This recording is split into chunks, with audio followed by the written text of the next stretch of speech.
Even though India and Pakistan have fought several wars and faced many conflicts, the Indus Water Treaty has survived for 65 years until 22nd April 2025, when things changed after a terrorist attack in Kashmir's Pahalgam claimed 26 lives. India will identify, track and punish every terrorist and their backer. Within 24 hours of the attack, India decided the Indus Waters Treaty of 1960 will be held in abeyance with immediate effect until Pakistan credibly and irrevocably abjures its support for cross-border terrorism. The abeyance of the Indus Water Treaty means that the treaty has been suspended or temporarily put on hold rather than being completely terminated or revoked. Supporters of this move called it a diplomatic surgical strike against Pakistan without a single bullet being fired.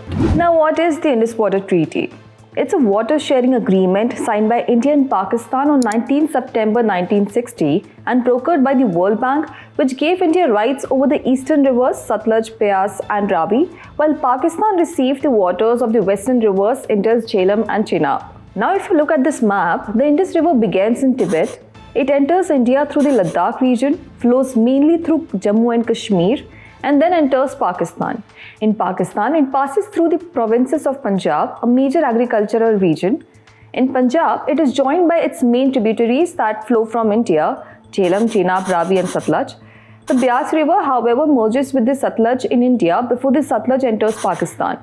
And then the Indus River flows through Sindh province before reaching the Arabian Sea. Now take a look at this photo, which was taken in 1960. It shows India's then Prime Minister Jawaharlal Nehru and Pakistan's then President Ayub Khan signing the Indus Water Treaty. The man in the dark blazer sitting next to Ayub Khan was the World Bank representative who served as both mediator and guarantor of the agreement. Let me tell you the story behind this photo. Back in 1947, during partition, India and Pakistan divided land, people and resources.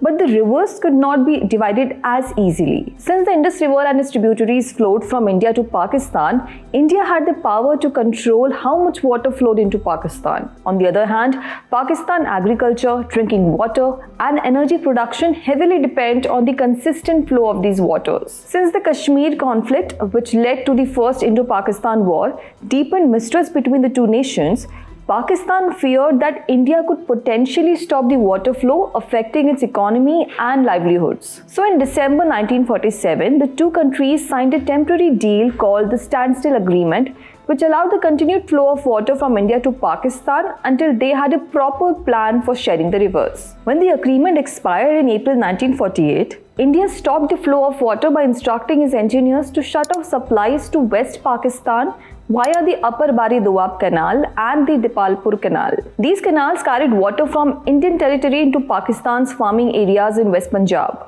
Now, the sudden stoppage caused a water shortage in Pakistan, leading to urgent talks between Indian and Pakistani officials. During these talks, India suggested that if Pakistan wanted regular guaranteed access to the canal system that was now inside India's borders, it would need to pay for the maintenance and operation costs of those canals. On 4th May 1948, Pakistan agreed and a temporary agreement called the Inter-Dominion Accord was signed, with India resuming water supplies in exchange for annual payments. 3 years later, in 1951, an American government official and flood control expert visited India and Pakistan and suggested a solution for a joint agreement with the help of the World Bank. Soon after, then World Bank President Eugene Black offered the bank's support, saying they were keen on helping two nations in whose economic progress it was already invested. This idea helped ease rising military tensions, and both nations agreed to participate in the process, with the World Bank acting as a mediator to ensure that each side had a fair opportunity to express their concerns. After 9 years of negotiations, on 19 September 1960, the Indus Water Treaty was signed. Now, during those 9 years, Pakistan argued that it should get all the river water because it had used it in the past and its West Punjab region could turn into a desert without it. In response, India suggested dividing the rivers, which became the solution both countries later agreed to. Now, Pakistan receives about 80% of the total water from the Indus system, while India gets the remaining 20%. After the pact, both nations honored the treaty even through difficult times and even along escalating situations. It was at the President's Palace that the agreement was officially clinched. But time and again, the treaty was considered to be unfair for India by the critics of the treaty. India had raised the issue of the Indus Water Treaty as a potential pressure point against Pakistan over the years. After the Uri attack in September 2016, Prime Minister Narendra Modi told Water Ministry officials in a meeting on the Indus Water Treaty that blood and water cannot flow together. An inter-ministerial group was established to review the treaty, but no decision was made to revoke or alter it. Indus Water Treaty जो है, जिसमें हिंदुस्तान के हक का पानी है, जो पाकिस्तान में बह जाता है, अब वो बूंद बूंद पानी रोक करके मैं पंजाब के, जम्मू कश्मीर के, हिंदुस्तान के किसानों के लिए वो पानी लाने के लिए कृतसंकल्प. In February 2019, India decided to stop the flow of its share of water to Pakistan from eastern rivers under the Indus Water Treaty, a move which was seen as an immediate fallout of the Pulwama attack. In 2023, India had also called on Pakistan to renegotiate the treaty, citing changed circumstances including demographic shifts, increased water requirements, climate-related catastrophes, and the rising threat of cross-border terrorism. Although Pakistan didn't formally accept the idea of renegotiating the treaty. India went out of the way. They were much too generous as per the treaty to allow so much of water to them, even though on technical and on other ground there was no justification in it. Though the Indus Water Treaty does not contain an explicit provision for abrogation, Article 62 of the Vienna Convention on the Law of Treaties allows for termination or suspension if fundamental circumstances have changed. Vienna Conventions on the Law of Treaties is a global agreement that sets the rules for how countries make and follow treaties. It has not been abrogated. It has been placed in abeyance, which is like saying it's been suspended. Experts say that India hasn't even used its full 20% share of the western rivers, Jhelum, Chenab and Indus waters under the treaty because it doesn't have enough dams and canals to collect and use the water properly. अब अगर ये अबेंस में रख देंगे और पानी रोकने की बात की जाएगी, तो जो हमारे वेस्टर्न रिवर हैं उसमें तो हमारा कोई स्टोरेज है ही नहीं.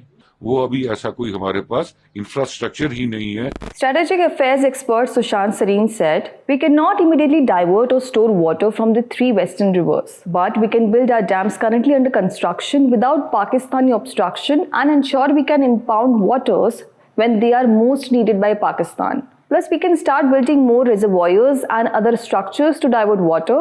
So that will only be possible in a few years." We cannot suddenly say tomorrow, Pakistan, you're getting no water, because where will the water go? We can't flood India either. Former Indian Commissioner for Indus Waters P.K. Saxena said that India can also stop sharing river data with Pakistan, which is critical for flood warnings, irrigation and drinking water. Water is a vital national interest of Pakistan, a lifeline for its 240 million people, and its availability will be safeguarded at all costs. A top Pakistani official said, as per the Indus Water Treaty, India cannot stop water from flowing into Pakistan, and if they do so, then we will move to the International Court of Arbitration. Bharat को कहना चाहूंगा कि सिंधु हमारा है और सिंधु हमारा रहेगा. A day after the suspension of the Indus Waters Treaty in 2025, Union Jal Shakti Minister C.R. Patil said, "We are working on 3 sets of strategies, short-term, medium-term and long-term measures, so that not even a drop of water goes to Pakistan. Soon desilting of rivers will be done to stop the water and divert it." इस दरिया से हमारा पानी बहेगा या उनका खून बहेगा. Pakistan deemed the suspension of the Indus Water Treaty and said, Any attempt to stop or divert the flow of water belonging to Pakistan, as per the Indus Water Treaty, will be considered as an act of war. If India succeeds in blocking or diverting the Indus River water, let me tell you how it will affect Pakistan. Pakistan relies heavily on the Indus River for farming. About 80% of its farmland depends on this water. If the water flow decreases, crops like wheat, rice and cotton could suffer, leading to food shortages and economic problems. If crops don't grow, farmers may lose income and farm workers could lose jobs. अभी जैसे पानी आएगा तो खुशहाली होगी, नहीं पानी होएगा तो भूखे मरेंगे. ऐसे क्या करेंगे? अब 40,000 रुपया ठेका लगा पड़ा है ज़मीन का. अभी महीना 20,000 रुपया एकड़ लगा पड़ा। अभी पानी नहीं होएगा तो कहाँ से आबादी होएगी। Next is that the Indus River powers major dams such as Tarbela and Mangla, which produce nearly 30% electricity. The electricity generated from these dams supplies power to major cities such as Islamabad and Lahore. And less water means less power, leading to potential blackouts and affecting homes and industries. Modi कह रहा है कि हम जो है ना पानी बंद कर देंगे, ये कर देंगे। हमारी आवाम उठी हुई है, अल्लाह ताला उनको हिम्मत देंगे। मुसलमान है, अल्लाह ताला हमारा पानी नहीं बंद करेगा। Many cities such as Karachi and Lahore and towns in Pakistan get their drinking water from the Indus River. A reduced water supply could lead to shortages affecting daily life and health. इंशाल्लाह ताला उम्मीद है कि बरसातें वगैरह पड़ेंगी, पानी आ जाएगा, लेकिन इस वक्त पोटेंशियल थ्रेट है। About 43% of Pakistan's farmland already has salty soil, which makes it hard to grow crops. If even more water is lost, the land could get so dry and salty that it could turn into a desert over time. This would make it even harder for Pakistan to grow food and feed its people. थर हो जाएगा, ये सारा मुल्क थर हो जाएगा। अभी पानी का मसला है, सारा पानी का पानी सवा तो कुछ नहीं है। As of publishing this report, there was no communication from the government about how exactly India plans to stop water from flowing into Pakistan. So, will the Pahalgam attack lead India and Pakistan to alter history and break a pact that has lasted for over 65 years? If you'd like me to dive deeper into other topics, do let me know in the comments.